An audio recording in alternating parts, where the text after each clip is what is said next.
biggest thing I see from like throughout the years I've been doing it is a lot of people have a difficulty with dealing with like how to get into a comfort zone, and the hardest part about jiu-jitsu is that you kind of never find a comfort zone. So the biggest thing I always tell people is like you have to learn to be comfortable with uncomfortable situations because you're always going to deal with that in daily life.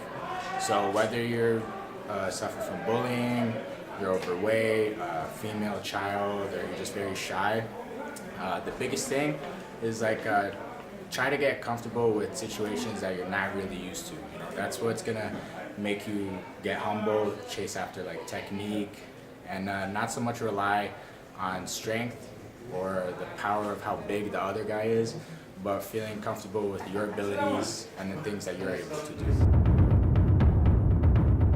Marcel Garcia. Like Marcel Garcia, and like probably after that would be Rickson, to be honest. Like I grew up watching like UFC and Pride, so my first exposure to jiu-jitsu was seeing Rickson and Royce.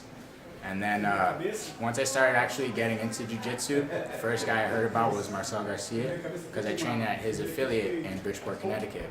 So after I started seeing his game, after I met him and saw the kind of person that he is and how he would treat me from the first day, and he never forgot my name, he never like treated me differently, that was like the go-to guy for me to like look up to. Because I started when I was 16 years old, and I was that example where I was just saying, the shy, overweight kid who was bullied every day since he was in kindergarten. So Marcel Garcia and Rickson are like my biggest heroes.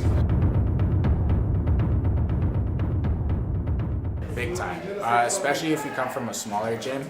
A lot of times you don't have the luxury of like getting to deal or train with people who have diverse games, like somebody who does worm guard, somebody who does like your classic half guard, butterfly guard. Sometimes when you're in a small gym, you're only exposed to a very few styles.